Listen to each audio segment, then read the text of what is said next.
Hi అండి, నమస్తే. నేను మీ సులోచన. మహాలక్ష్మీదేవి మన ఇంట్లో స్థిర నివాసంగా ఉండాలి అంటే గడప పూజ చేసుకునేటప్పుడు ఇలాంటి పరిహారాలు చేసుకుంటే మహాలక్ష్మి మన ఇంట్లో స్థిర నివాసంగా ఉంటుంది.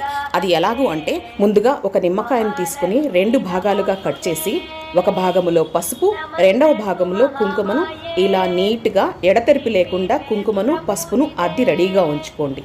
ఆ తర్వాత 2 తమలపాకుల్ని తీసుకొని తమలపాకుల మీద పసుపు కుంకుమ అద్దిన వాటిని ఇలా సిద్ధంగా ఉంచుకోండి. ఆ తర్వాత ముందుగా మనము పసుపు కుంకుమతో అలంకరించుకొని గడపను సిద్ధంగా ఉంచుకోవాలి. గడపకు ఇరువైపులా పసుపు కుంకుమ అనేది సమర్పించండి. ఎడమవైపు పసుపు, కుడివైపు కుంకుమను గడప లక్ష్మికి సమర్పించి, అలాగే గడపకు పసుపు కుంకుమ పువ్వులు ఇలా సమర్పించి మహాలక్ష్మికి ఆహ్వానం పలకండి. ఇలా ఎవరింట్లో అయితే గడపను పూజిస్తారో మహాలక్ష్మీదేవి స్థిరంగా నివాసమై ఉంటుంది. సర్వే జనా సుఖినో భవంతు.